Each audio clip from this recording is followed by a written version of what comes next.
to RCW 42.30.110(1)I for 1 hour.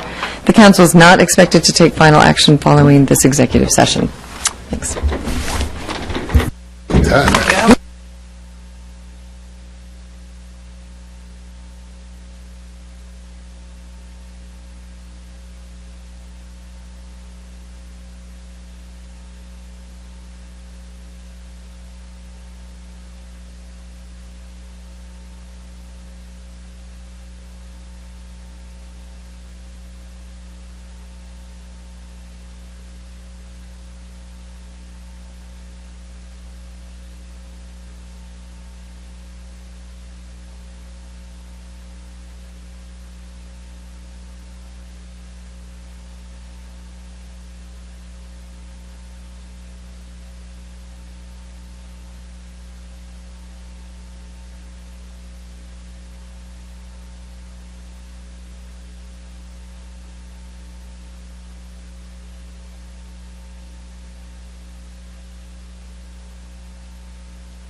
The executive session is now adjourned. The council will take a break for 9 minutes, and the regular meeting will resume at 7 p.m.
Is it a high or high rise?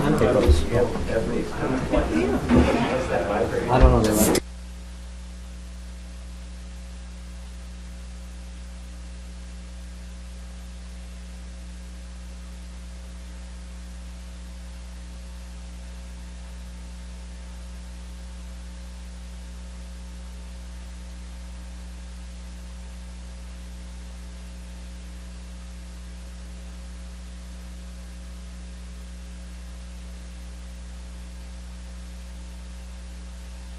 Okay, Allie, are we ready to go? We're ready. Okay, great.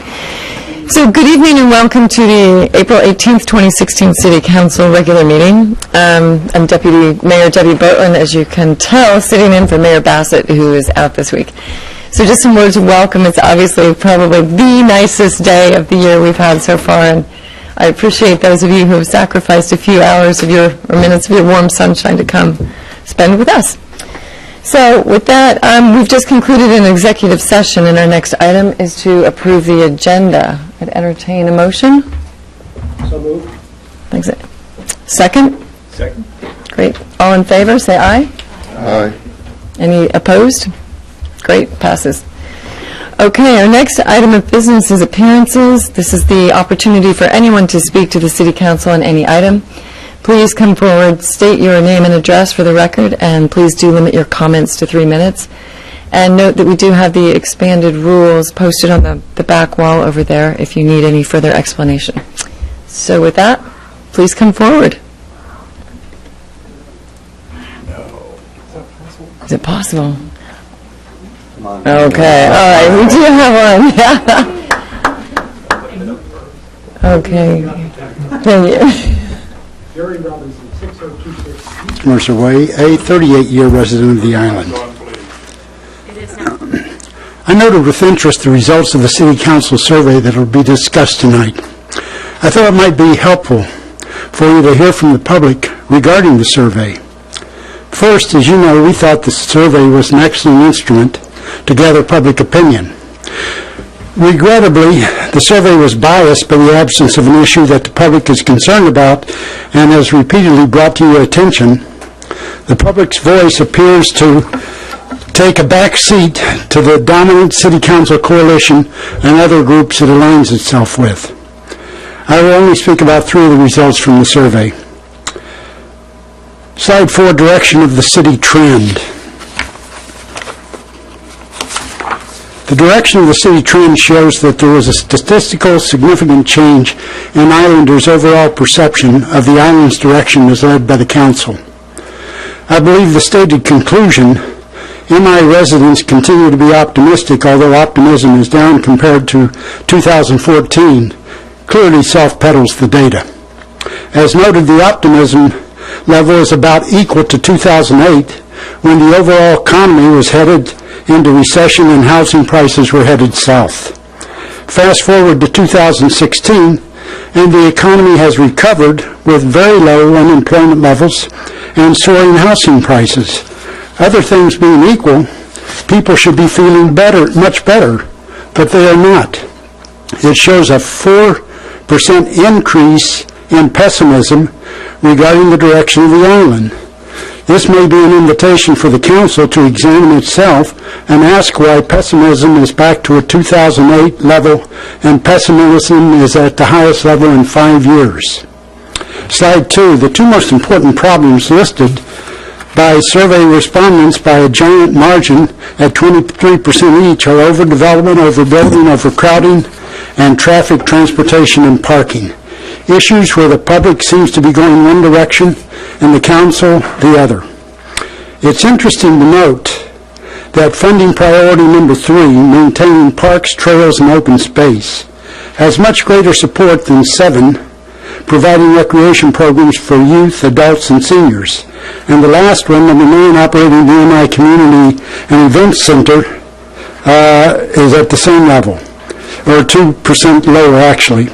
This appears to be significant evidence that parks are a high priority. Failure to make it a question on the survey tempts one to think that there is a fear on the council to let the public express itself on this issue. To some of us, the council appears to be trending toward becoming a council where it perceives only it is imbued with the ability to discern what Islanders want.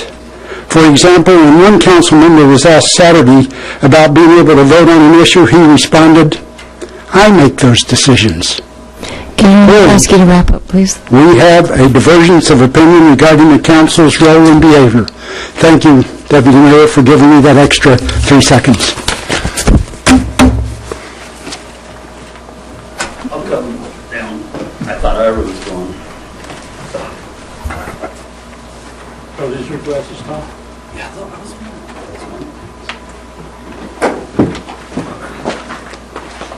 I enjoyed the weather.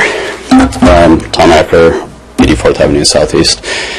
First of all, just going to head into crazy town here for a second and talk about Nextdoor and Facebook and stuff. And I'm not a conspiracy theory kind of guy, but when I sat down with Paul McCartney last night and Grouse sat down next to me, I knew something was weird in Rotterdam. I mean, he's out there trying to figure out what I'm doing, and he's following me to Paul McCartney. I about tipped over in my chair. Anyways, thank you all for your service, and thank you especially the council members who read the Town Center analytics that were presented to you on the economic impact of development and the adverse impact in particular. I appreciate the thoughts that some of you sent me on the way back. What we do know today is that height and density doesn't bring vibrancy. We know that height and density doesn't bring better retail. We know that town center developments are occurring right now in single-story developments. The Albertsons building, Sushi Joa is going to remodel. Successful businesses that are run successfully will prosper here. We don't need to build up height. And also, why make a much bigger mistake by allowing height that you can't take down? Make a small mistake for a few years, and then if we need to course correct, then you can do it. There's too much going on right now with Sound Transit, the existing projects, etc., to risk adding height into our town center. And as many have noted, the Joint Commission doesn't really represent the community.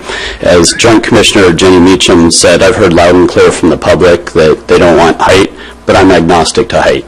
Direct quote at the Joint Commission meeting. It just seems really dismissive of the whole public input process. And I went through the survey results, and I'm not going to go into like Gary did, but I did see that the City Council is still on a declining trend, went from 74% to 66% in the right direction. It jumped from 11% on the wrong track to up to 20% on the wrong track. And that was really disappointing in the survey in general. I mean, fireworks on this, we've got Sound Transit. There was nothing on Sound Transit, but we know people don't want a ban on fireworks. But was that really an important question to ask? We need to really be dealing with the meaty issues. And I sat at the Planning Commission, and I really hope that the legacy heritage council members will embrace the diversity that the new members are bringing to the City Council. But when I see votes of council members who want transparency and to throw it out there to the public, and they ask a question like, should we have X or Y question on the thing, and I hear things like, well, we're not going to change what we're going to do anyway, so I asked the question. I mean,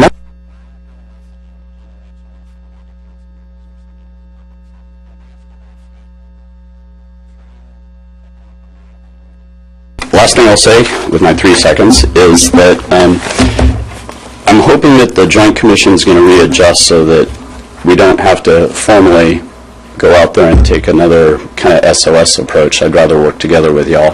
Thank you. Thanks. Are there any final appearances from the public?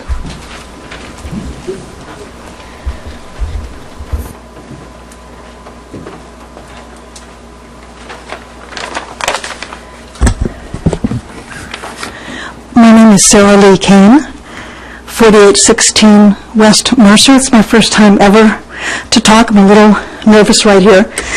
There's a lot of things I'd like to address, but I did not do a speech. Instead, I'd like to quote from the state of Washington law on the appearance of fairness doctrine.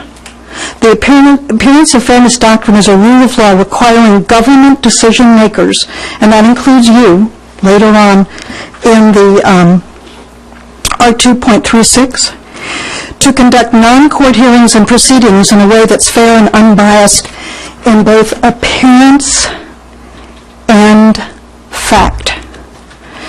So, I am requesting, after attending the Planning Commission meetings and having read extensively about a lot of the concerns about development, I'm requesting that everyone on those commissions and everyone in the council who has an appearance, not a factual, an appearance issue regarding any sort of benefit that they could possibly accrue from not voting for Citizen C, to recuse themselves from voting. I'd like that to be on the record. Thank you so much. Thank you very much. Anyone else? Final call for public appearances. Okay, with that is closed. The next item of business is the consent calendar, which contains the payables report, AB 5171, the Open Space Conservancy Trust Board Annual Report and Work Plan, and AB 5170, Mercer Island Youth and Family Services Foundation donation to fund the purchase of a used box truck for the thrift store. Is there a motion to approve the consent calendar? So moved. Second? Second. Good. All right. Tough decisions, guys. Tough decisions. All in favor, please say aye. Aye. Opposed? Great. Okay, that was good. We're going to get going here, okay? Good. So then we're moving on to regular business, and the first item is AB 5169, the 2016 biennial citizen survey results. We have Assistant City Manager and Finance Director Chip Corder. I'm going to apologize because my pen ran out of ink, so please get started, but I'm going you bet. to get a pen. Real quickly, as a reminder, we do this survey every 2 years. This is a little bit different this time around, that it focused mostly on special issue questions. Unfortunately, it's been alluded to, we had to make some cuts in order to keep the survey to 10 minutes. We tried to keep it right around that for cost reasons and because most people don't want to spend more than 10 minutes on the phone, has been our experience. And so, yes, regrettably, we had to cut a number of questions we've had in previous surveys, and not all of the special issue questions that the subcommittee talked about made the final cut. With that background, let me invite Dominic Martin up from EMC Research to go through the survey with you. I've asked Dominic, as he goes through each of the questions, to, where appropriate, kind of talk about if a certain question has been asked in other cities, kind of give you a perspective, how does Mercer Island compare to whatever that city is, and to help you kind of interpret the results. Dominic? Right here. Oh, right here.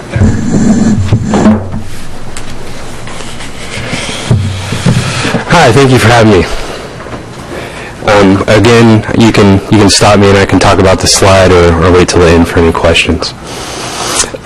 Just a reminder of the methodology. This was a live telephone survey. It included both landlines and cell phones of all registered voters in the city of Mercer Island. The survey was conducted March 15th through the 22nd.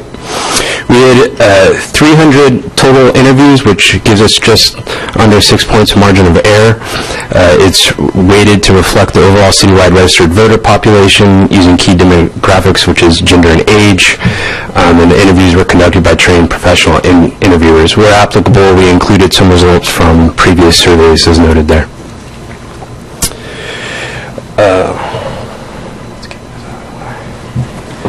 Right away to the opinion environment. I know this is a hot topic here. And what we see is a little bit of a downward trend since 2014, though still 2/3 say we're headed in the right direction. And if you total the don't know or no opinion response with right direction, that's 1 in 5, or only 1 in 5 saying wrong track. Almost 80% saying right direction or have no opinion at all. And I think what's going on here is you're the first in this year to kind of come out of the right direction issue, and we're seeing overall a downward trend. You had in 2008, as we're moving out of the recession up into the peak at 2014, a lot of positive movement is going on there with the economy. And now we're seeing some of the consequences of growth coming back. So as things are getting good, we're starting to see growth issues, economic issues on the island coming back, which is a consequence of the right direction. There is a small downward movement, but I don't think it's something to be concerned about, and we can talk more about that in the other job ratings. We asked about most important problem, and again, there's a correlation to 2008. We're starting to see overdevelopment, overbuilding, overcrowding pop up as the top mentioned issue along with traffic and transportation and parking.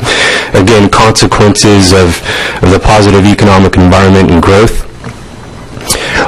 Followed by education and school funding at 7%. You know, this was a top item in 2010 and going into 2012. And down the line, lack of affordable housing, city government and council only at 2% as a reason there. And again, other items are down there at 2% at the bottom. Other 12% and no issues at all, we're at 14%. That's a quick question for you.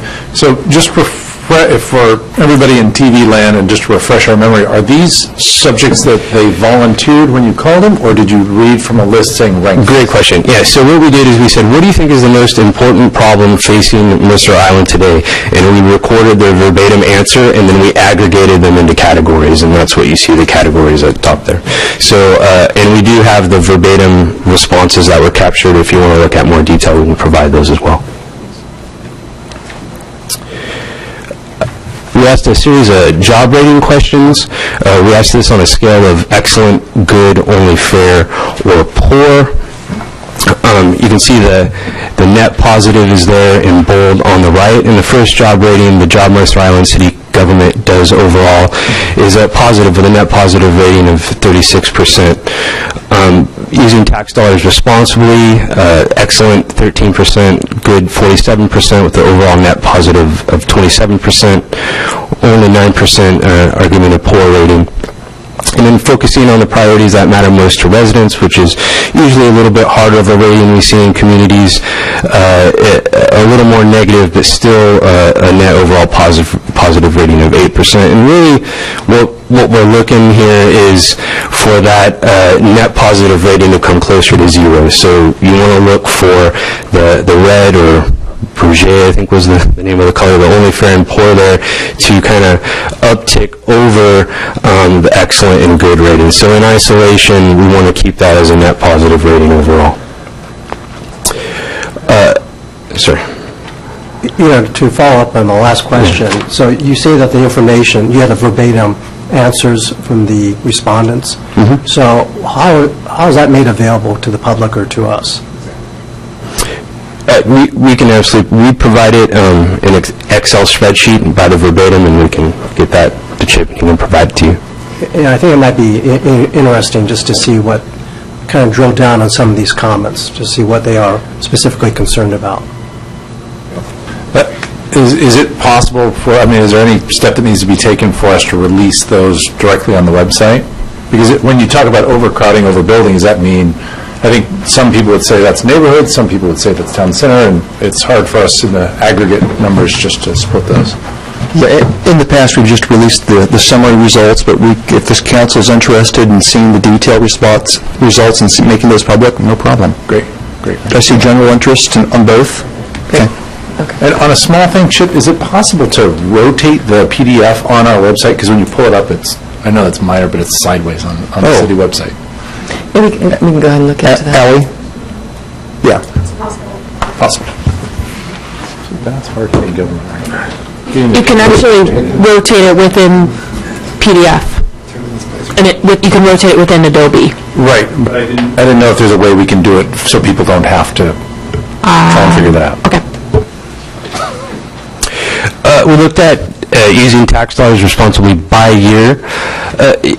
Again, you see, similar to right direction, we're on track, a little bit of a downward trend, but we're still overall in great net positive territory. The excellent ratings at 13%, good at 47%, only fair just under a quarter, and poor at 1 in 10. The trend for the past since 2008 has been positive, and though we hit it high, like right direction, wrong track in 2014, there's again a little bit of a downturn, but still positive overall. We asked about support for additional revenue. I'm going to go ahead and read the question. The City of Mercer Island is considering... Sorry, I can't see that far, so I got to turn this. The City of Mercer Island is considering a ballot measure for a 6-year levy lid lift to maintain current service levels and to fund capital project needs in parks and recreation, youth and family services, and public building maintenance. This proposition would increase the city's regular property tax by 27 cents per $1,000 of assessed valuation for collection in 2017, and would increase the levy amount by 5% annually 5 years thereafter. We ask this in general, would you strongly support, somewhat oppose, or strongly oppose this levy lid lift measure? So overall, we're looking at 59% support at a majority there. The intensity of support, the strong support, is fairly low at 16%, and a third overall at opposed, with strong opposition at 18% and somewhat opposed at 16%. We followed up with a statement about cost. This levy lid lift measure would cost the owner of a $900,000 home $245 a year, which equates to $20 per month, or about 67% a day. And what you see, there's not much change in the overall support. We go from 59% to 58%, but we do increase the strong support there from 16% to 22%. And so what this says to me is, once residents understand the cost of this measure, that doesn't help the overall support, but it does increase the intensity of support, and that cost isn't a considerable opposition measure. I'm sorry. Yeah. I'm just curious, how do you measure the strength of the support? What was the measurement that you guys used? So the scale was strongly support, somewhat oppose, or strongly oppose. So it's a 4-point scale. So what we've done is put the strong support there in the blue. The dark blue is the intensity of support, strong support at 16%, and the lighter blue is somewhat at 43%. And you have, in the dark red, 18% strongly opposed, with somewhat opposed at 16%. Okay. And then to the right of that, what we're showing is the shift from the first question to the second question after we discuss cost. You lose 1%, so you go from 59 overall to 58. And opposition stays statistically the same. But we do see both an increase in strong support and strong opposition there. We followed up with some more information about the reason for the measure. Now I would like to tell you more about the city's projected budget situation in 2017. Property taxes, which make up 42% of the city's revenues, can increase only by 1% each year per state law. By comparison, the long-term average rate of inflation is 3%. This annual growth difference between property taxes and inflation represents an ongoing structural problem, resulting in a $1.6 million projected deficit in 2017. To balance the budget, the City Council will have to cut services and capital projects unless taxes are increased. So as we provide additional information, again, we don't see much overall movement, and there isn't really any significant movement in intensity of support either. So what this says is that in the beginning, as you discuss the initial levy and with cost, residents are either on board or not on board, and additional information doesn't move them in any way. We talked about funding priorities. We asked this on a scale of 1 to 7. So I'm going to read you a list of projects that could be funded by the city over the next few years. I'd like to tell you how high a priority each item is for you. Using a scale of 1 to 7, where 1 means that you feel that should be a very low priority for funding, and 7 means that you feel that item should be a very high priority for funding. We've taken the mean rating here between 1.7, and we've sorted it from high to low. And we've also included the intensity on the right there in bold, so you see those who gave it a 7. So the top there, providing police, fire, and medical aid services, that was the top priority asked about, and 59% gave that the highest rating possible of a 7. We moved below that with maintaining streets, roadsides, and medians. It's a 5.4 4.67 on a 1 to 7 scale, with just over a third giving that a 7, the highest rating. And we move through that until we get into the lower priorities. Maintaining public buildings, 4.92, still over a 4, but as you can see, the intensity drops with only 15%, giving that the highest rating of a 7 on the scale. And at the bottom, operating the Mercer Island Community and Event Center, 4.68 mean, and again, 15%, giving that the highest rating of a 7 on the scale. Can I pause you there for a minute? So if I understand correctly, the far right column, intensity, meaning they gave it a 7, the second most passionately responded to question is actually around providing mental health counseling services in our public schools, because it shows actually 35% gave it a 7. Is that correct? By intensity, yes. So if you're looking at intensity, then yes, that is the second highest intensity, but not in terms of the overall rating. Right. Right. Okay. And for these, do you have further breakdowns in the demographics? So, for example, would we be able to look at demographics and extrapolate whether or not, for example, the 7s came from people with or without school-age children, et cetera? Or is the sample size too small? Yeah, the sample size is too small. So we're only doing 300 interviews, so you can cut that in half. We can look at kind of geography, the north end and south end of the island, or you can look at age, under 50 or over 50, but you can't really cut it any further than that without expanding the margin of error very too much. Okay, great. Thank you. We asked about some additional issues. Can I ask one other question? Yeah, sure. So I'm just trying to interpret this, that, for example, you take, there's 5 of them within, that have a mean score of, in the range of 5, and then 2 of them very close to 5. From a statistical standpoint, should I look at this and say that providing, for example, providing mental health counseling at 5.43 is statistically significantly different than 5.02, regulating development activities on the island? Or what, I mean, from your perspective, is how meaningful are these differences? Well, I think there's differences there, and again, I'm looking at 2 things. So the overall mean rating and then the intensity combined to differentiate between the priorities on the list. And then, we can always look at the scale exactly. So those who give it a 1, 2, 3 are in the middle out of 4, 5, or 6. So I think sorted out, this tells you, in general, when you're thinking about the top public priorities, which items are sorting to the top and which items are sorting to the bottom. And I think we would have to understand the strategic question you're trying to answer and how you interpret that specifically. But yes, you can look at both intensity and the mean and differentiate between the priorities.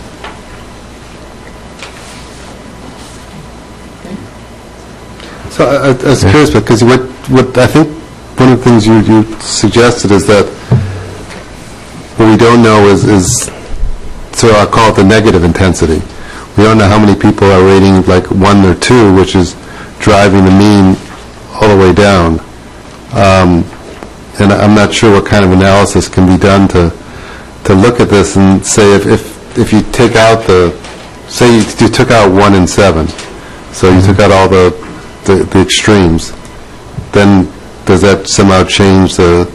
Well, I mean, that's what you're getting with the mean, right? Well, but the mean, but you've got 1s and 7s, which I don't, for any particular one, I don't know if there's something that is skewing this in an odd way because of where on the 1 through 7 the spread is of the answers. But it's just me thinking out loud. So what I'm thinking, I mean, and I'll say for myself, is I think I'd like to see the data set here and the extent to which we can play with it, maybe answer some of our own questions. Because just as we have put the intensity at 7, I think it is equally interesting the intensity at 1. Yeah, so to answer any of your questions, we can definitely do that and provide you with the data, and then I'm also available to talk about the data and answer any specific questions you have.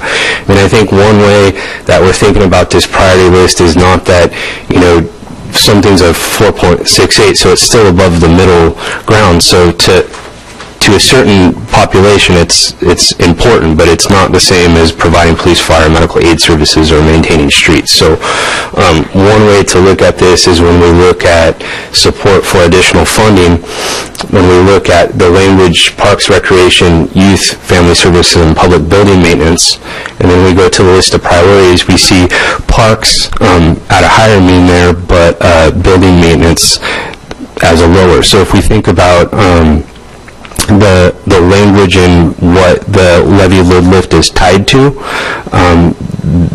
you can see that the top priorities might increase support for the levy load lift somewhat if they were tied to the top priorities here.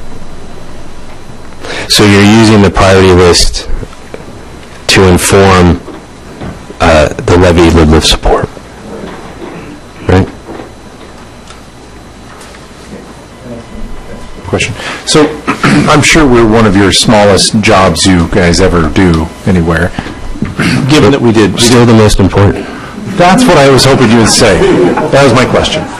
No, we did 200 residents, is that right? 300. 300, okay. So at 300, that sample size is so small that, let's see if I can figure out in my head, that 5 people would be able to throw you up or down that scale fairly easily. And as you do this, I guess we're looking for a little advice, because I know we're constrained by cost, right? Does the sample size really, in your mind, give us what we want to know, or are we sort of being led by the small sample size and the high variability given what 1 or 2 answers can do? Yeah, well, the sample size is on, the lower end, but it's still, a randomized sample of 300 residents and, a 5.7% margin there. So I think there's definitely a difference there. Are you looking at a difference between, 5.3 and 5.1? There's not much there, but you can definitely see that there's a trend with the top items and the lower items. Again, you want to interpret the data to answer the strategic question that you have. So it's helpful to know what you're thinking about and use the data to provide direction there. Yeah. We have some additional questions. This one is about growth and development.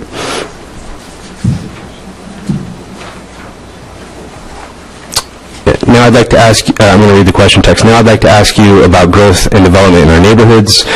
Using a scale of 1 to 7, where 1 means you are not at all concerned and 7 means that you are extremely concerned, please tell me how concerned you are with new single-family homes and remodels in our neighborhoods. And we collapse the 1 to 3 into not concerned. You get to a majority there, 55%, and the concerned 5 to 7 on the scale there, just a third at 33%. Of those who were concerned, we asked a follow-up question about their concerned. Again, this was a verbatim that we aggregated together. And the top concern that pops to the top is, large homes and buildings too big for small lots. I see it's cut off there. That's by far the overwhelming mention, followed by high density and overcrowding and changes to the community and island, 9% at affordable housing, and then down the line all the way down to 2% at water infrastructure. So overall, there is some concern, but it's 1 in 3 on that 5 to 7 scale, and then of those concerned, it's really about large buildings and growth issues related on the island. And is that one of the questions that can be split north and south? I mean, I'm sure it can. That we could get, because that would be interesting if it's statistically different, the view of the north end versus the south. Yeah, absolutely. Actually, I had a question. Because the question, the way it's phrased, is very much around neighborhoods, and it says family homes, et cetera, implying, that it's primarily residential. And yet the response says large homes, buildings. And to me, buildings is something that isn't what you find in your neighborhoods or in the context of residential, unless you're talking multifamily or in the town center. So Is buildings a verbatim, or is it, how did you... So those are words that are aggregated together. We look at the verbatim answers and then we code them as best we can to get in some sort of category. So again, if we want to get really specific and interpret it, then we should look at the verbatim answers alone. But buildings, large homes, too big for the lots, those are kind of the general category of answers that we're aggregating them into. And I think the reason for specifically calling out single-family homes and remodels in neighborhoods is because we wanted to understand the concern of that issue rather than general growth in some of the other areas on the island. But to dig a little bit further in the data, we can absolutely provide those verbatims to look at. Yeah. Okay, because I think it was buildings that threw me off. And then also it says changes to the community /island. To me, that would be another one that's interesting, because what changes? You know, I think that would be enlightening. So we can get that through the verbatims as well? Yeah, absolutely, yeah. And we're now able to do some cool wordles, so maybe I can provide that. I don't know what a wordle is. Probably find out at some point. It's a data visualization tool to understand word usage. And now that I got the, I was going to call it the pedestrian next. Yes, okay, very good. Yeah. Cool. Any other questions on the slide, or you guys? Okay. And the lovely issue of fireworks on the island. So we asked, Mercer Island is one of 4 cities in King County that are allowed to sell and discharge of fireworks for their 4th of July celebration. Knowing this, would you strongly support, somewhat oppose, or strongly oppose a ban on fireworks on Mercer Island? So we're under a majority there for support at 41%, strongly over a quarter, 28% say they would support it, somewhat support at 14%, but the majority is in the opposition category with 27% strongly opposed and 25% somewhat opposed. And there was a difference when we looked at the crosstabs between north and south. We see that in the north, the majority are in opposition. It's a little bit more divided in the south at 46 to 48%. I think we're interested in why. I'm not sure that we've got any... I'm sure you know where north and south. I can do a focus group if you want to do that. I have a feeling there's probably not appetite for focus groups. Okay. And dog leash requirements, another fun topic. So we said currently the city requires dogs to be on a leash in Luther Burbank Park. I'm going to mess this up. Dean's Children's Park. Whoops. In the northeast quadrant of Pioneer Park. Some residents are asking the city to extend the dog leash requirement to the northwest quadrant of Pioneer Park and Mercerdale Park. And again, we ask this on a strongly support, somewhat oppose, or strongly opposed scale. And when we look at extending to Mercerdale Park, overall we get a majority of support there, strong support at 35% and somewhat support at 19%.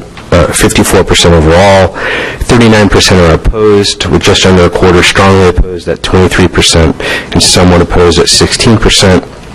When we look at extending to the northwest quadrant of Pioneer Park, we're under a majority at 49% support, with a strong support at a third, 33%, somewhat at 16%. And then those opposed, a quarter strongly opposed, and 18% somewhat opposed, overall 43% opposed.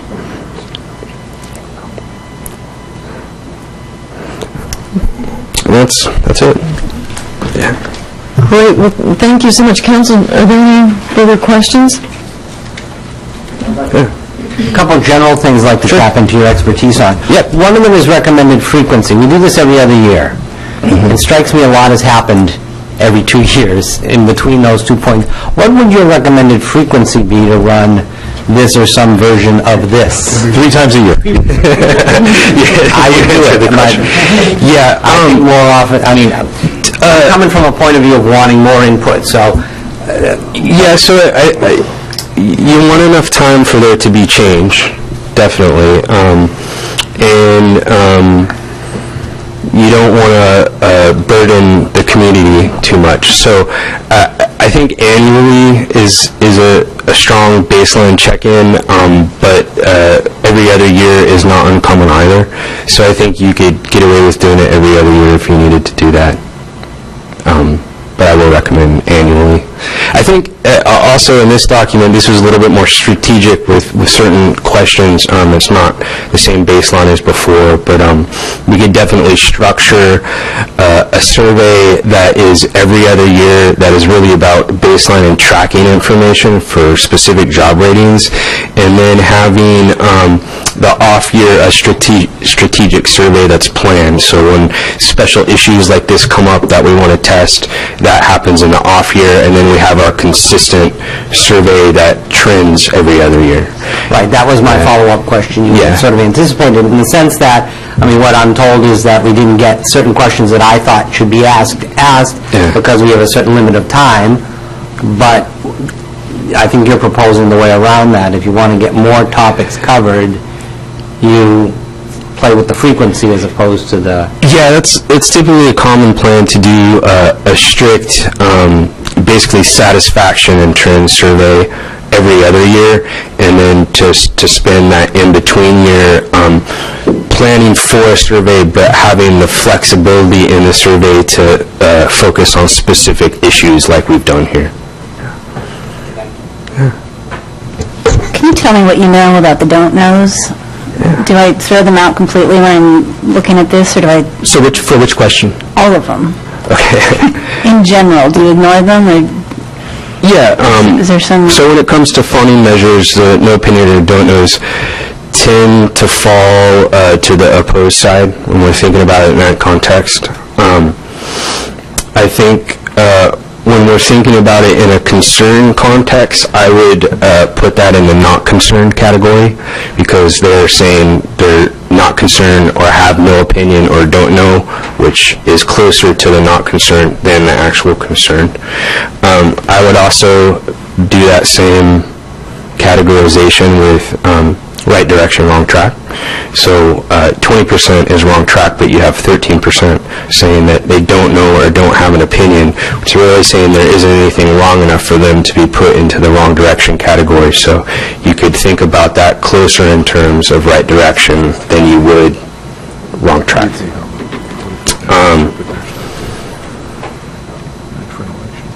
When we think about priorities, look here. So in some of these priorities, we had very little don't know, but we had maybe 1 in 5 on most. We're on the 4 scale, kind of in the middle. So it's a middle rating that's similar to a don't know. So you could think about those in the 4 scale as a don't know, because they're not going on either extreme side when we're looking at a sorting of priorities.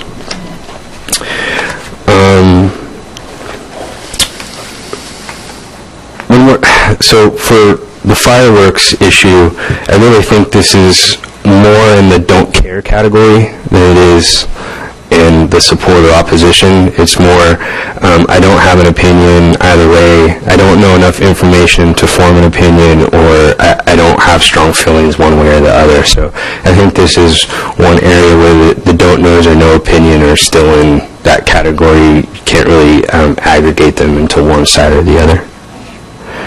And then I would say the same with the dog leash requirements question. Well, I have a question actually for you, Chip. So just as a refresher reminder, currently we've been running these every other year with an approximate budget cost of $15,000. Correct. And so as it stands right now, as you're putting together the next biennium budget, you're only putting in one survey? Correct. And you would be looking for guidance from council to that, to the extent that we would want to consider changing it? Okay. Great. Okay. Well, if there's no further questions, thanks very much for coming. Yeah, thanks for having me. Appreciate it. It's wonderful to come here. I'm sure we'll be following up in terms of some of the verbatims and additional data we would love to see, and how we do that and present it to the public. And absolutely, and I think it would be helpful to have some inside analysis from you here that are on the island to look at it as well, so we can provide all that to Chip and get that to you. Great. I just sort of, the one thing I want to make sure I understand how we get out of this is that we get some information from this survey that we should respond to in terms of having a plan. So when we see the direction tipping up, that they think we're going in the wrong direction a little bit more than in the past, that, you know, whether there are questions that deserve follow-up. thought, focus groups, just brainstorming, maybe even for our mid-year mini session. Because there were certainly some things that I think we should take note of and at least discuss and figure out how to address. Either we need to know better about it, or we should have something put in place that responds to that. Just as a reminder to the council, we always do these in a budget year intentionally, and so when you mention the mini planning session in June, that's when we do the operating budget kickoff with the council. It's meant to inform you as well as staff as we think about priorities, ultimately. And I'll just leave with one last item.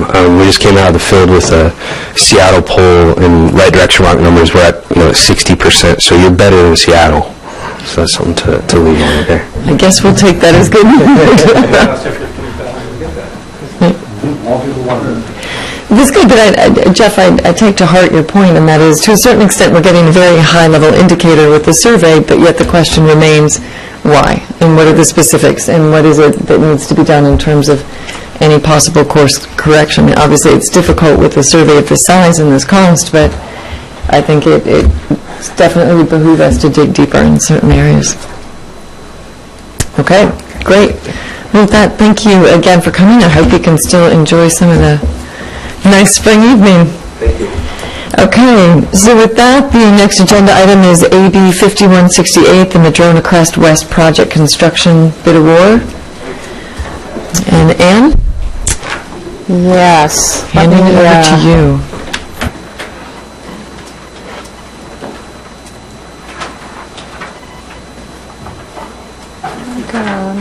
Okay.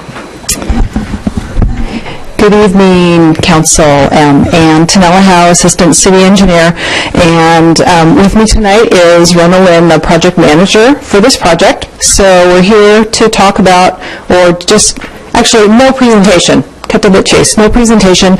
Just going to do a quick introduction, mostly for the benefit of the public, on this project. So, as I said, again, we're here to present to the council tonight the Madrona Crest project and to request award of this project for construction. Now, the project, for those who may not be familiar, is located in the western portion of the Madrona Crest neighborhood.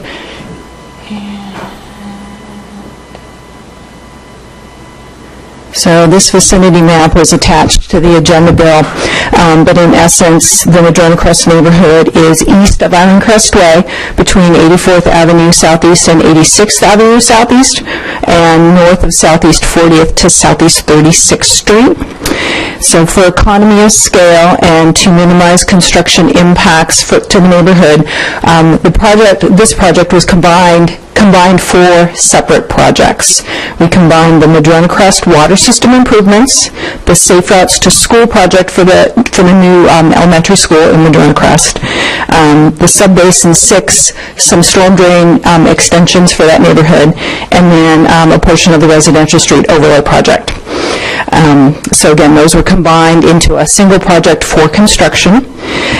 Award of this project is going to require an appropriation of funds from both the stormwater and the street funds, and there is available fund balance to cover these appropriations without impacting other planned projects for the biennium.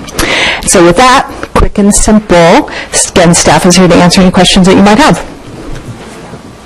Okay, council members, any questions? Benson and Dan?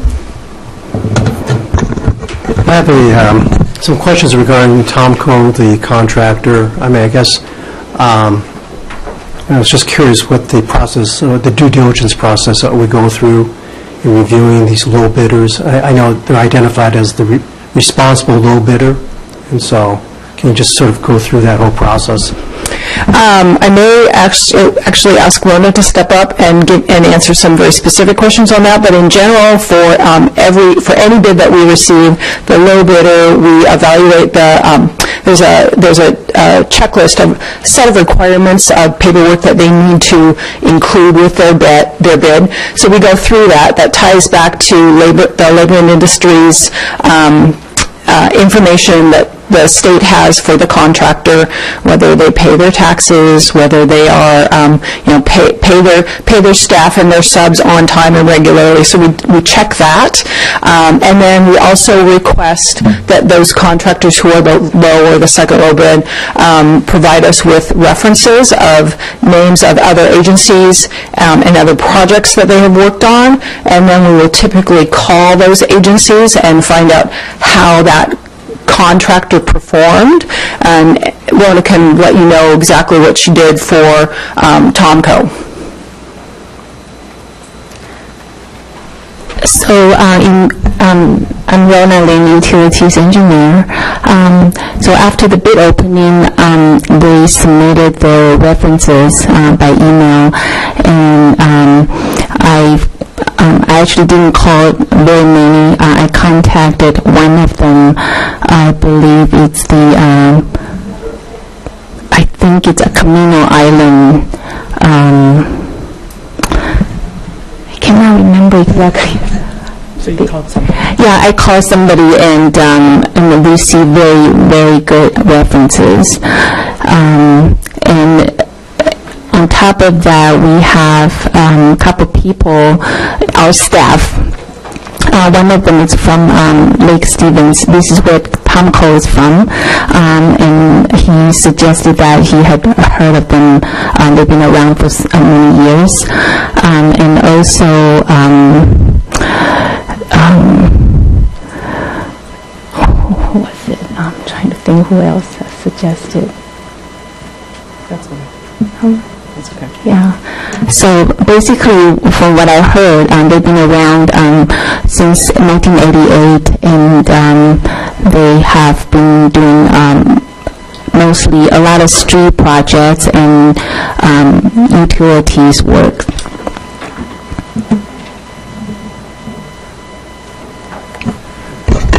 Yeah, I mean, I was going to ask somewhat the same question, but your answer, if I read this agenda bill, it says they've done projects for washouts in Homish County, the cities of Bothell and Everett, and I would have assumed reading this that we would have checked with all four of those, but apparently the only check we actually made was Camino Island. Is that? Yeah, I mean, I think we're all aware of where these questions are coming from and why they're being asked, and so I'm a little bit concerned that that's all we've checked so far. And I guess I'd like to hear why we shouldn't be concerned. We don't.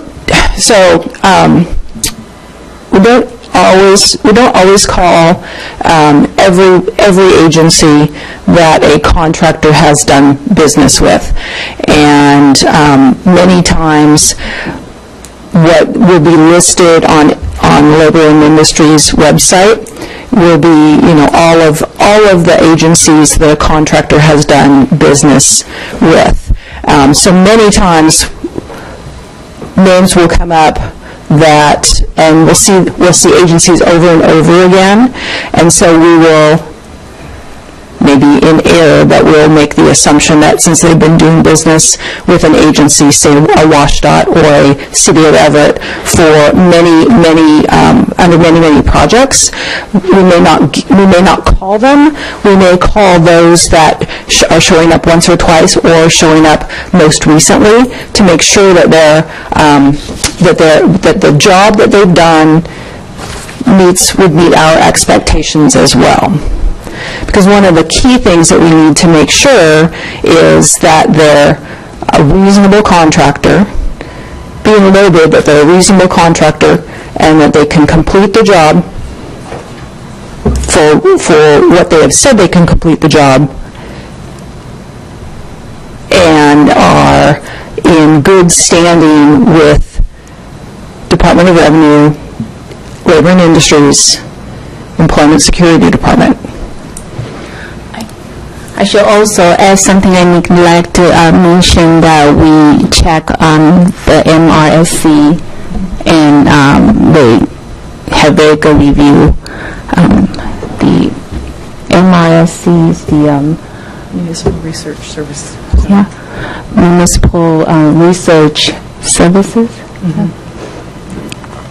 Dave, Steve? So, just sensing maybe the way this is going, I might be able to make a suggestion, Mrs. Mayor. Please do. I just wanted to have a chance to call you that. Maybe we could do a thumbs up, thumbs down of who would like to see a more comprehensive vetting of this contractor done before we have a whole bunch more conversation. And if people want to keep talking, we can keep talking. Or if you want to just say, let's go back and do more due diligence, that might cut to the... So, and we can do that. Where we are today, the end of April, if we are to do that, we have a very high likelihood of either missing this construction season because all of the contractors have jobs already, or we will get higher bids if we have to go back out to bid. Certainly, if we delay too long, we do run the risk that the safe routes to school portion of the project will not be completed before school starts in the 1st of September. Good. Could I perhaps ask the council if you might feel comfortable, in light of the questions that have arisen and in light of the timing issues that we are facing, would you feel comfortable in having that vetting take place, have that reported to the city manager's office? If there are issues that I think we should consult with the mayor and deputy mayor about, we could do that. And if those issues are such that there's a lack of comfort with moving forward, then we'll try to go to Plan B. That would be a suggestion to perhaps make sure that the vetting process is complete, but without delaying the project. Councilor Benson? I think I'd be in support of that process. I don't think, in light of the timing issue, but having raised the question, I obviously have some concerns about the vetting and the due diligence, and so it's a very good resolution, I think, by the city manager, and I'd be in support of that. Dan? Carrie, do we need to change the motion then to make this a conditional approval so we don't end up, if we end up approving this and then the city manager comes back and decides that he's not thrilled with us, I'd like to make sure we don't end up getting a lawsuit saying that we approve something and then... Yes, we can make it subject to further due diligence by staff, vetting the background of the contractor, who's now the lowest, and I would add best responsible. That's the terminology used by the law. It's not reasonable, it's best responsible. So they need to, it sounds like, make some more phone calls to determine that this bidder is, in fact, regarded as responsible to move forward with the work. So yes, you can make it conditional on that further vetting. Okay. Good. Councilmember Wiesentiner? Are you comfortable with this approach? I don't know. Is there anything that... I don't know that I have a better idea. You have a better idea? Okay. Well, I'm sorry. Dan? So, Steve, if what we're talking about is something that could be done presumably in a few days, and it would come back to the council in the first meeting in May, how long are the bids good for? I mean, what are the bids? Validity date? I'm not 100% sure. I'm going to say between 30 and 60 days. I don't know. So, because usually it says you can't withdraw a bid during a certain period, right? Correct. The contractor can't withdraw Right. a bid. I don't know that there's any language in our... No, I understand. I'm just curious. I mean, if the bids are good for a certain period of time, then if we added another 2 weeks to this process, we don't prejudice ourselves to address David's concern. But we'd have to know how long the bids are valid for. Yeah, for that in the whole entire comment, I would have to push that over towards the city attorney's office. Let me ask a more urgent question. Is this a question that can be answered tonight in terms of finding out what the validity period is? If we were to put this particular agenda bill aside for X number of minutes, is there the ability to research that question? Yes. Yes, we'll just go find ourselves a computer and do some due diligence on that piece of it. City Manager, would that be acceptable to you? If the 10 to 15 minutes I'm thinking it would probably take, we could move forward with a different agenda item. I'm also looking at the City Clerk, thinking how much of a bowl of spaghetti I'm creating. But it seems to me that, a lot of this it hinges on an answer to a pretty basic question, which is the validity period in terms of council's direction. And to be clear again, the question that we are researching is how long can we? What is the validity? I believe Dan phrased it. The validity period. How long do we have before the contractor can pull the bid? Okay. Yeah. If we answer this question in 2 weeks from today, would that be okay, or would that put us outside of the envelope? Okay. Don't know that. We'll find that out. That's the question. Yep. 2 weeks from today. Okay. Okay, so actually, Ally, I'm going to look at you, because if we need them to go away and to research that, I'm thinking for 15 minutes. Does that give you enough time? I'm wondering if we can move on, but I'm not quite sure what the process is for doing so. Yeah, I would suggest being after your next item, not interrupting the next one. So go to your next item, and then when that one is complete, come back. Table this or anything formal? Yeah, there's no motion on the table, so there's nothing to table. You can just make a statement that you'll come back to it. Excellent point. Okay, great. Well, with that understanding, we will return to this particular agenda bill, but we will then have come up regular business AB 5167, the 2015 Construction Code Update, first reading. He's got to stretch this out 15 minutes. We'll ask some questions.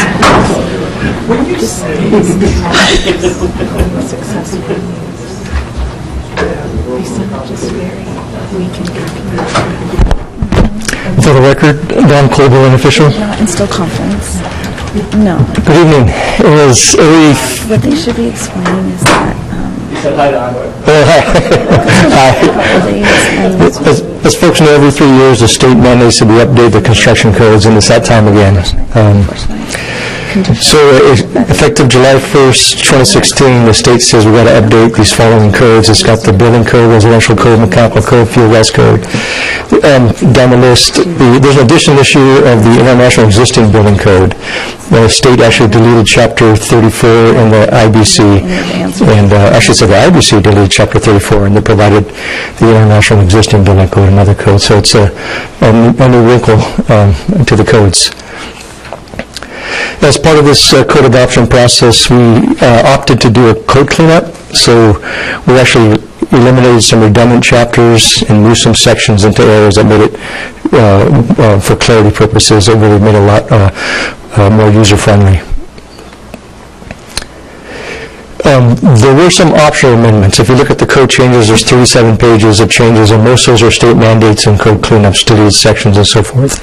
But there are some optional amendments that the staff proposes, and one of those is the administrative changes, just to the administrative chapter, and that's to be consistent with the regional model code.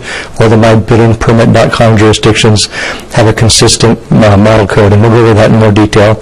The second item is the change in the definition of high-rise buildings, and the third item is the an increase in the restricted area for LP gas on Mercer Island. And we'll go over each of these again in more detail.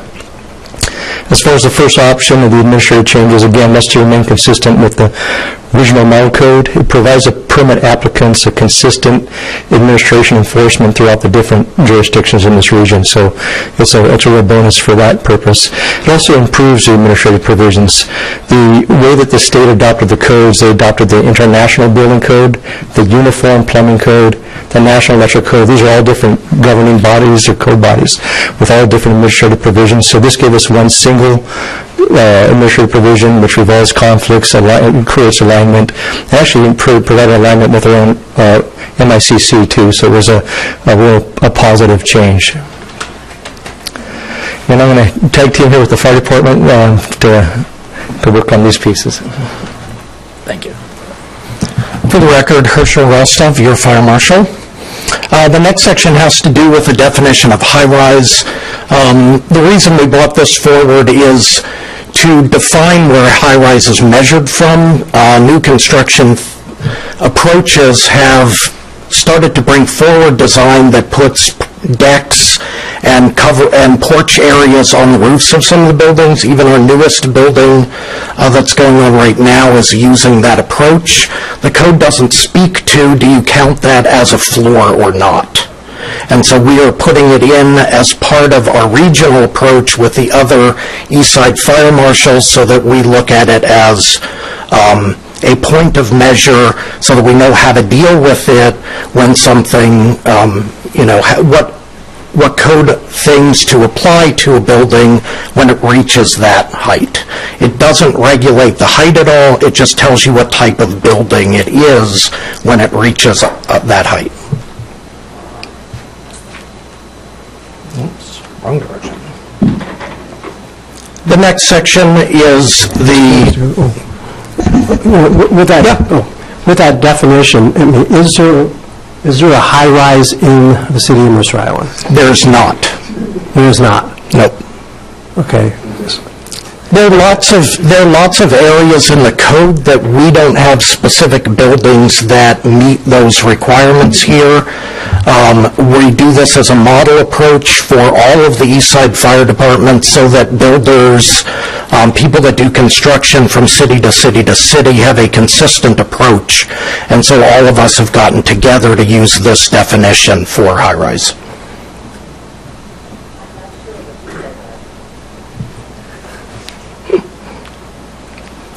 The next one has to do with LP gas containers, restricted area. The code has a section that talks about areas that are considered high density are limited to a 2,000-gallon size of LP gas containers.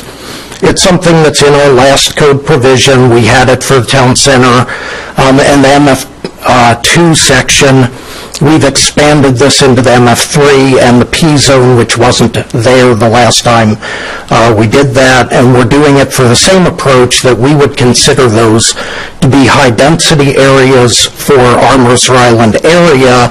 There's more population in those areas, so we want to protect them. That size container is generally only used for construction-related times. It's not something people generally supply a building with, for example. So it's pretty limited application, but it makes these high-density areas safer by limiting the ability to use those large sizes.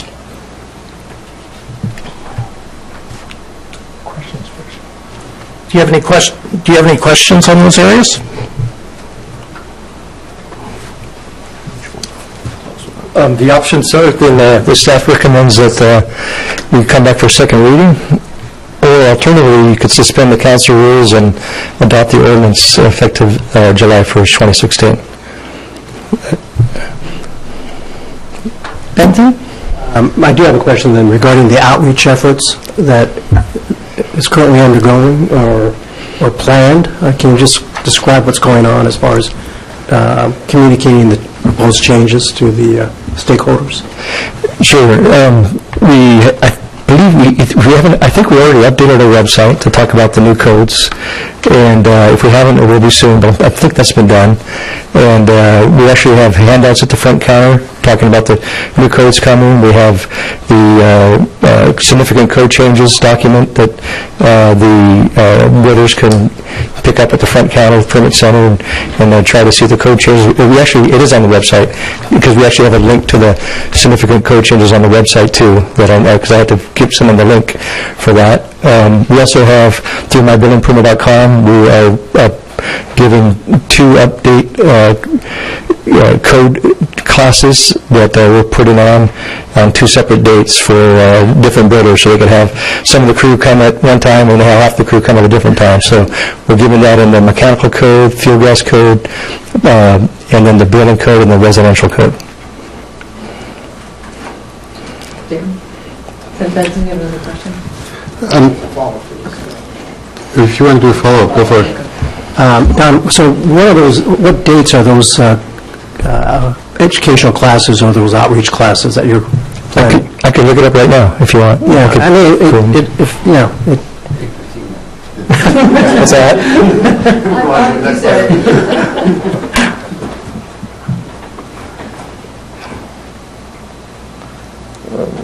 Let's see here.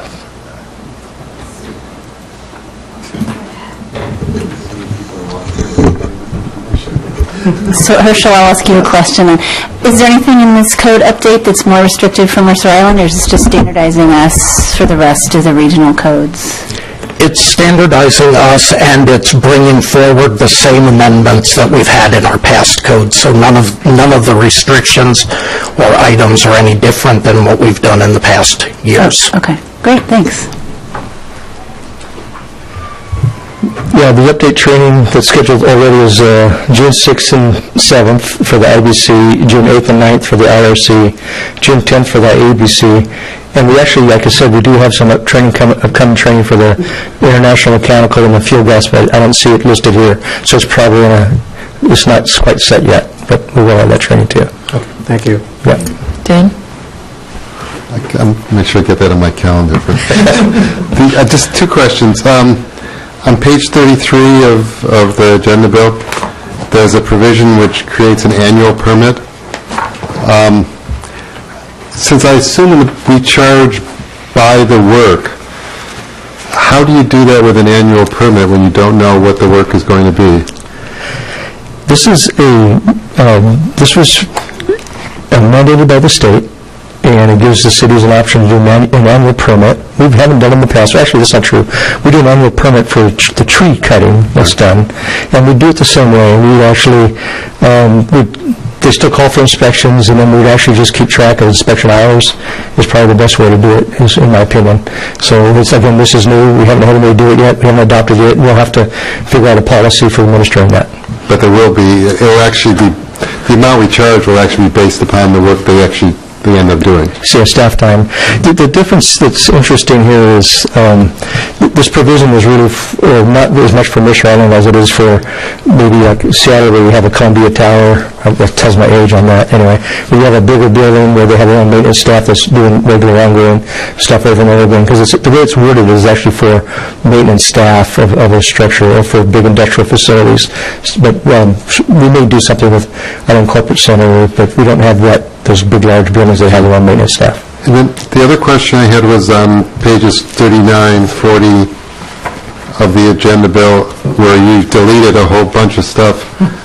And I must admit, I haven't read this thing word for word, but it seemed we didn't replace that with anything that I can see. For example, like, there was 17-15-040 fees. Fees should be recommended by the building or code official and established by resolution of the Mercer Island City Council, which is what we do now. So we just deleted that. We're being asked to delete that section. So where does that authority then get reinstated, or what happens to it? These sections that were deleted were actually also in another section of the code, or moved to another area. So I think a lot of the ones that you're talking about were actually deleted from here and moved to a different location.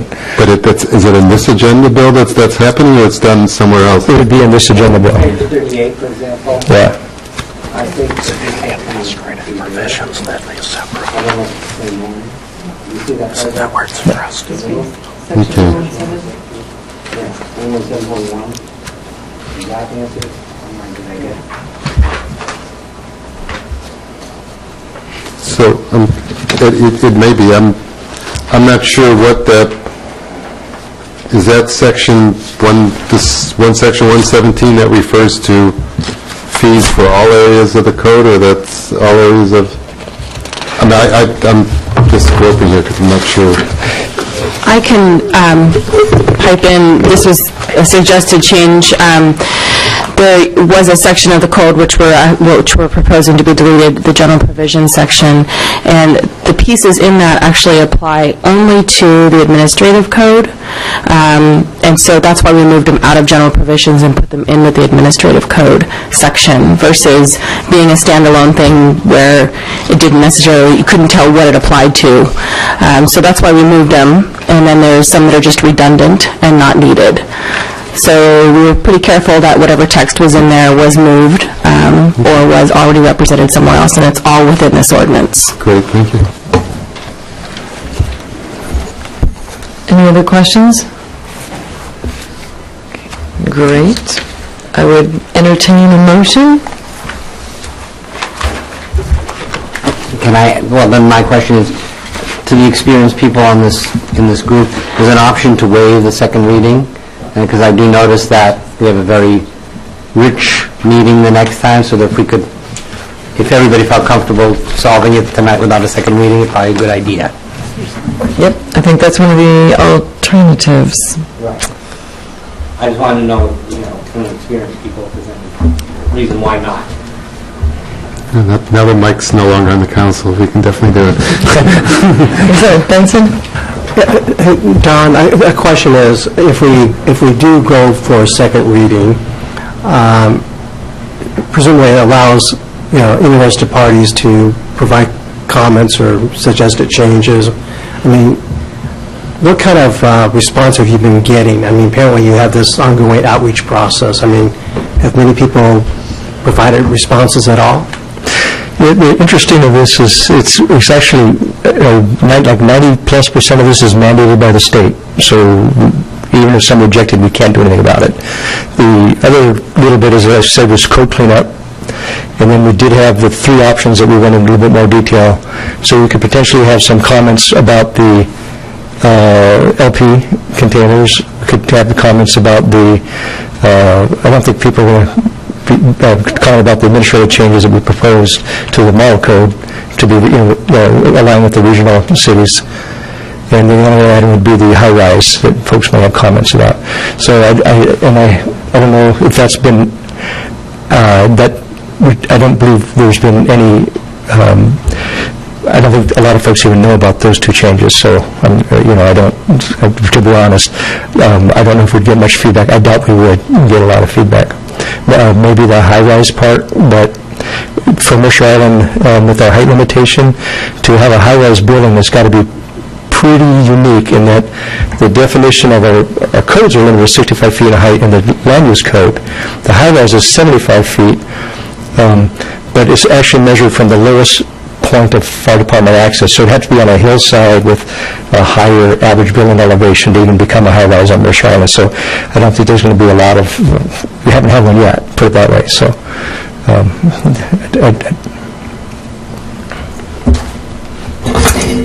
Dan? I would move to suspend the City Council Rules of Procedure 5.2 requiring second reading of all ordinances. Is there a second? Discussion?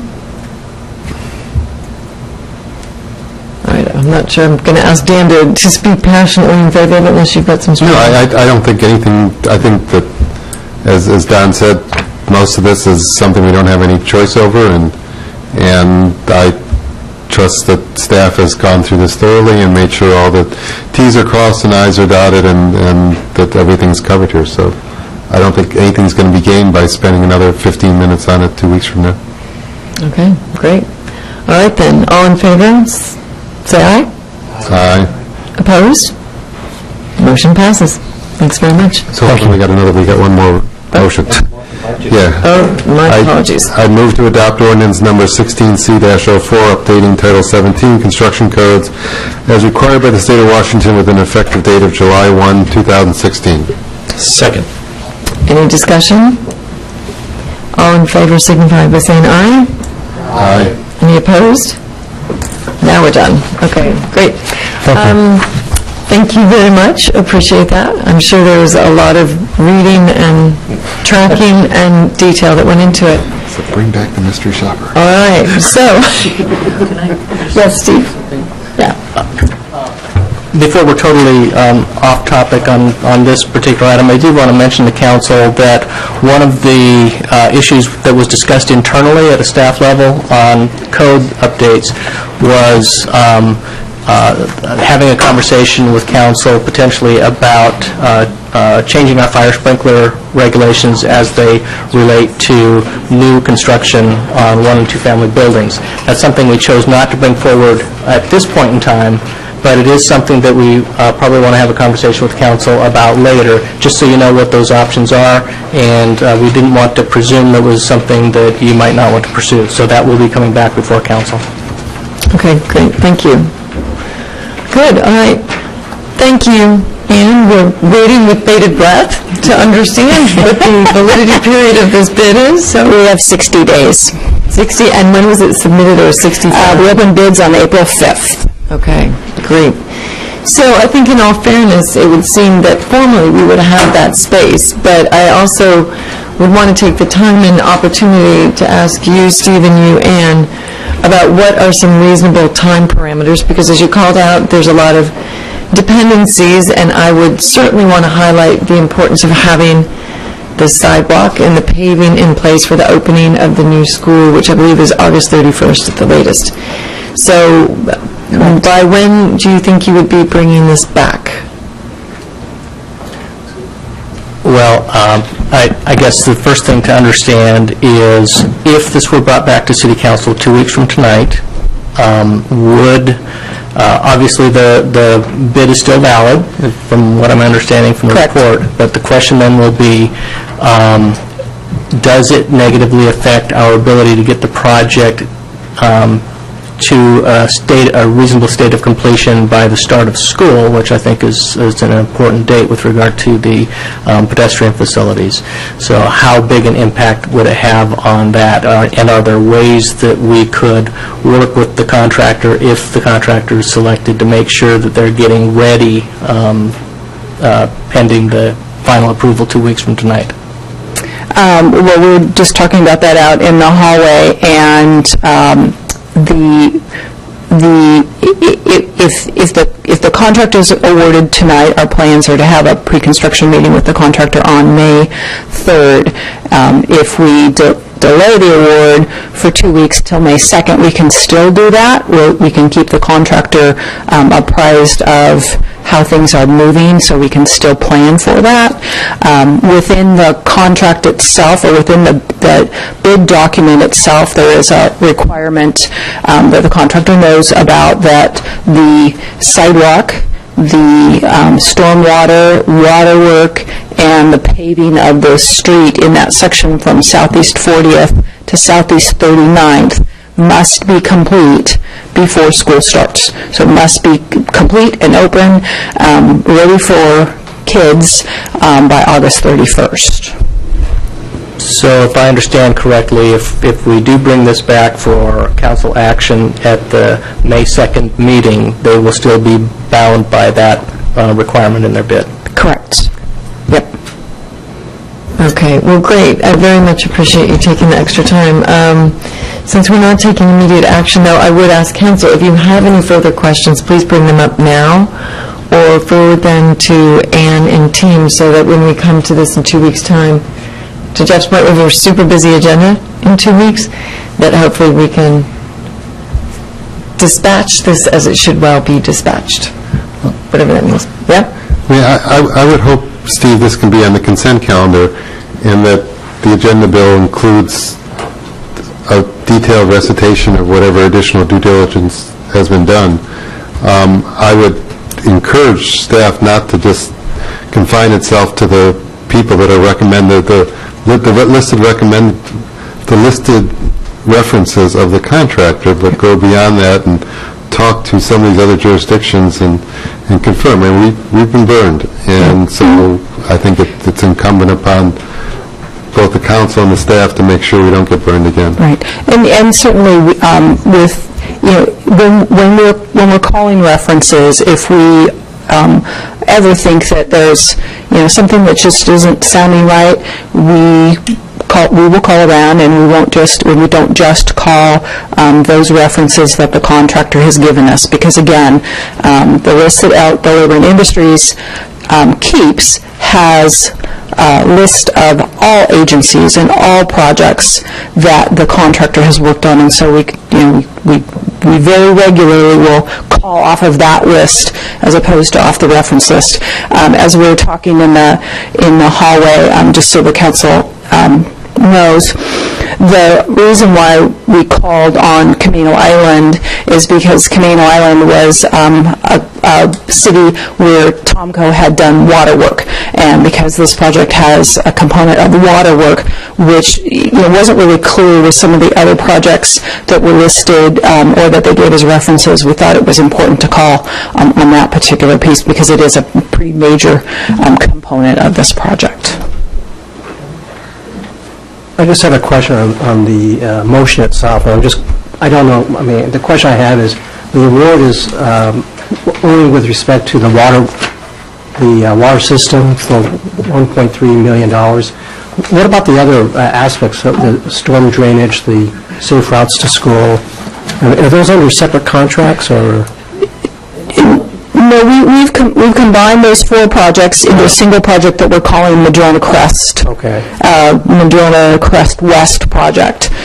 So that does include that $1.3 million for the construction that we're asking you to award is for all four of those components. Yeah. Okay. Okay, so point of clarification then for council, with the objective of having this on the consent calendar in 2 weeks, we're comfortable if there's documented feedback about the outcome of basically the reference calls?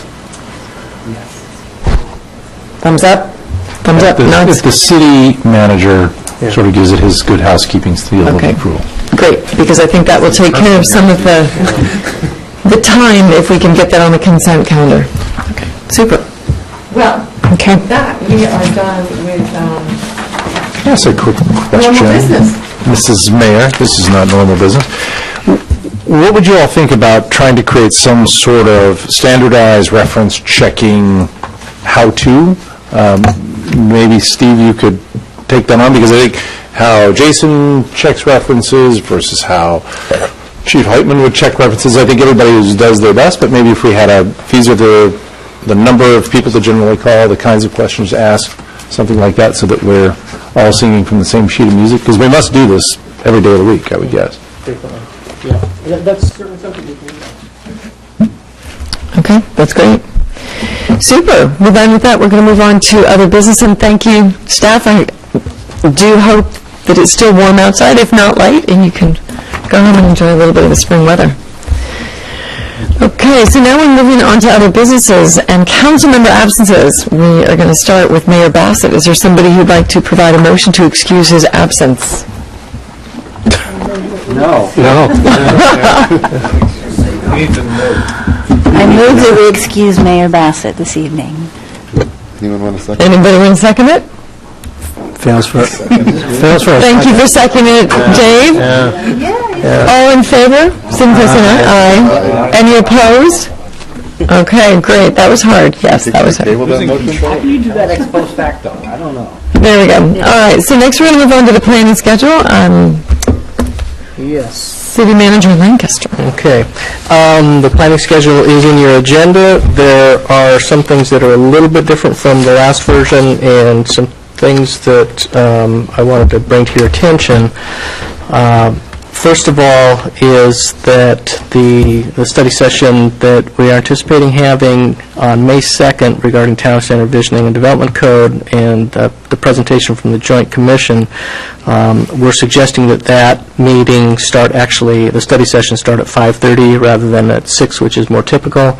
And we have an agenda for that meeting, or an outline for that meeting that we have spoken with the mayor and deputy mayor with regard to. So we're hoping that 5:30 will work for all council members.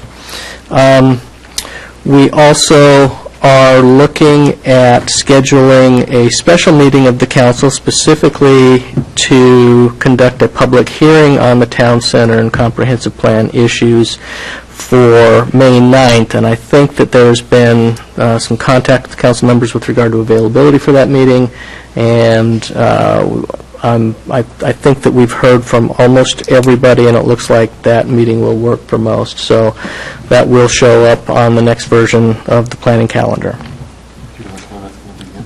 Sorry? Do you know what time that's going to be? I think we're talking about 6 p.m., correct? 6 p.m. 6 p.m. May 9th. 6 p.m. May 9th. And moving on then to the May 16 meeting. Currently, the planning schedule shows a maintenance department fleet and organization audit. We are looking at potentially moving that either to June 20th or to the council's mini planning session. And the reason for that is we're looking to free up time in case there's additional time needed by council for comp plan analysis. So that could move, and it could potentially be replaced by comprehensive plan study session. And also, currently we have June 6 open similarly in case we need additional time or in case the council needs additional time. So we're working on an overall kind of work plan just for the next couple of months in terms of the council's consideration of the comprehensive plan update and the town center code update, and we'll be getting that out to council soon. And then finally, in follow-up to the joint meeting between the City Council and the school board, recall that one of the topics of discussion was the school bus cameras and the issues that the council will need to consider in order to make that system operate.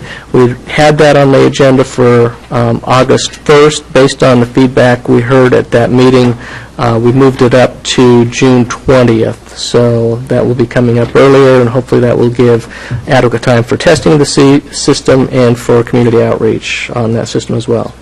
And then finally, I did mention earlier that we're proposing a study session to look at fire sprinkler requirements for 1 and 2 family dwellings.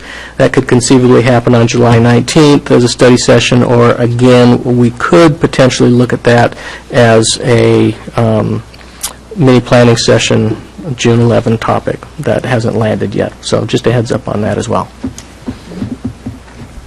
Anybody, any comments on the planning schedule? Okay. Great.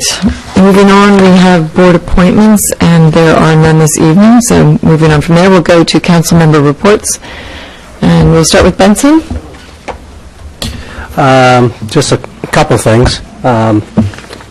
Well, this is the one I sent you folks an email regarding the PIC, seeking some sort of response. And so this is regarding the ST3, and basically they are asking, I'm sorry, just for background, the SCA is looking for some guidance from the PIC, and the PIC is looking for some guidance from its members as to support for some general principles regarding the ST3 program.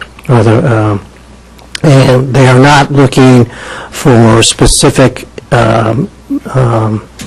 actions of support. They just want to know about whether or not we are in support of the principles. And so I sent you guys an email that provided the language that was drafted by the staff of SCA, and I don't know if anybody has had a chance to look at it, but again, we're just trying to, they're asking every member city to sort of come back at the next PIC meeting, which is I think May 8 or so, and basically to give sort of a general thumbs up, thumbs down on these principles. And so basically the focus is to make sure that the Sound Transit Board, they want to ensure that the ST3 is a regional transit system. And basically, I don't have to repeat this. I mean, you guys have this in front of you? Okay. So I don't know, that, again, the direction is simply whether or not this council is in support of these general principles.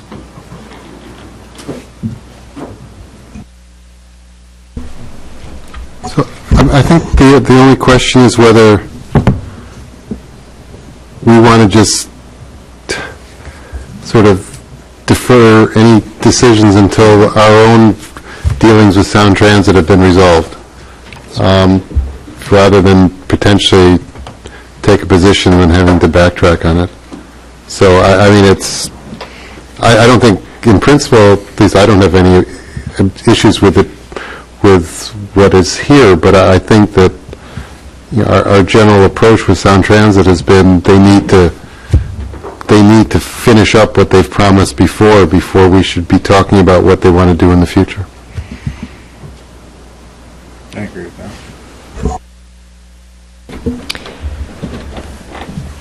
I don't really want us to wade into a debate on Sound Transit right now. Benson, you need feedback for the... Well, if that's sort of the general consensus, that's fine. I mean, Dan has been at these meetings. I mean, basically, representatives oftentimes will say, well, our city council has taken a look at it and we're in favor or not in favor. Others will simply say, we haven't had a chance to take a look at it. So that's a perfectly fine response. I mean, they're just, again, looking for some sort of general feeling from the PIC members. Well, this is an interesting one. So, Steve, I'm going to look at you for a little bit of help and guidance here, because this, in my mind, it is a big issue, and it is one that I think before the council were to take a formal position, there would need to be some degree of formal discussion. I know I wouldn't be ready just to say yay or nay without there having been a vetting of what it would mean, particularly in light of our current negotiations. So, yeah, if you're asking for my opinion, process question. Yeah, the policies are pretty broad, and they're I think, as Councilmember Grouse said, they're generally things that might be fairly easy to support. But as Councilmember Wong indicated, it's fairly common at these meetings for cities to say, we're not in a position to take a position yet. And it sounds to me like that might be the consensus of the group. So, well, looking to the group, would that be general consensus that we're not ready to take a position? Thumbs up, nods, yes? Okay, great. Okay, good. Anything else? Well, just one other thing. Is anybody going to talk about the library? I don't want to jump into on this, but I just got an email just mentioning to me that the library will be closed. I guess this is in connection with the renovations, that it will be closed on May 8, and then from Wednesday, May 11, from 10 a.m., starting 10 a.m., the limited service will begin at the temporary library location at the lower level of the Holy Trinity Lutheran Church. So that process is beginning, and also at I attended the PSRC Transportation Policy Board, and they mentioned that be on the lookout for closure of the viaduct, and sure enough, that's coming. Apparently, it's going to occur on April 29. So people who use the viaduct need to be aware of that, and they're obviously going to be diverting traffic largely onto 4th Avenue and 2nd Avenue, going north and south in downtown Seattle. Yeah, I'd actually heard that there were concerns that the ripple effect would go as far east as Bellevue, so I don't quite know what we would say to Islanders, but other than it sounds like traffic's going to be pretty much a nightmare in the general Seattle and downtown area for a couple of weeks.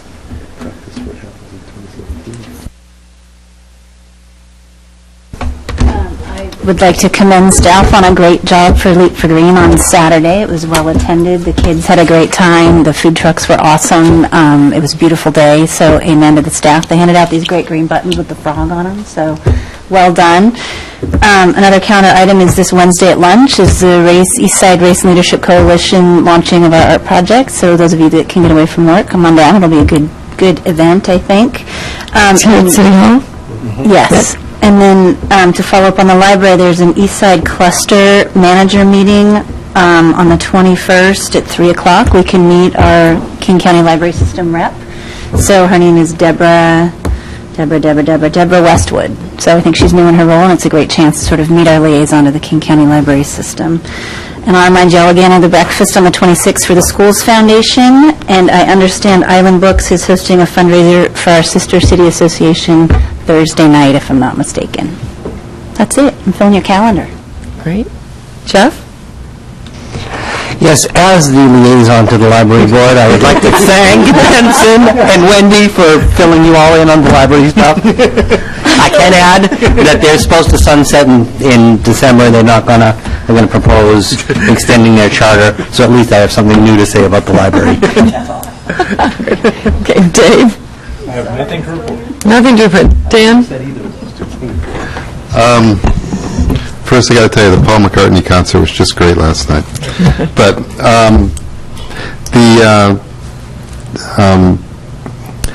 we had a meeting of the Regional Policy Committee last week, and this is this group that consists of 4 representatives from Sound Cities, 3 county council members, and 2 representatives from the city of Seattle. And under the county charter, they have a role in reviewing and approving various things, including the implementation of the Best Starts for Kids levy. And Sound Cities was able to actually get a change in a resolution, which was apparently quite remarkable. It seems like those things don't happen at the county level, but we actually got the staff to change a resolution they had brought to the RPC, and so it was dealing with the Best Starts for Kids levy. But I will just observe that it's the counties and the county council and the city council and our Mercer Island City Council are so radically different that this council is so much more engaged in terms of trying to find solutions to problems and work on trying to build a consensus during the course of meetings rather than just accepting anything that's put in front of the council. And it's actually, I think it's quite refreshing that what we do when I compare looking at what the county council does. I'm not saying what they do is wrong. I'm just saying that from a participatory democracy and representative form of government, this is much more stimulating than I would imagine the county council is. What they do behind the scenes may be the same thing, but at least what they do in public is a lot different. The other thing, and I'm blanking on it, so I'll try to remember it and if you come back to you. Great. So I have nothing to report, but I would have a reminder to the community that this Saturday is a very important date. It is the 50th anniversary of Circus, which I think is a tremendous milestone for the community. And I'm going to go serious for a minute here. I was not at Leap for Green, but I understand that there was concern on the part of multiple people attending based on what they felt was some very intense positioning from all sides on the parks. And I believe everybody who's there felt very passionately about the parks. I'm going to ask that during the time of Circus on Saturday morning that we celebrate MIPA and that we celebrate those children and that we respect that event for what it is, and I will leave it to all people to make their decision or determination what that means, but to let the event and the kids be the focus and the source of pride and fun, and for us to please put some of the adult politics, at least not in the center of that event. So that would be my only statement and request. Thank you. So with that, unless there's any further comment, Dan, I don't know if you remembered your comment. So I'd say before 9 o'clock. Oh, I have 2 things.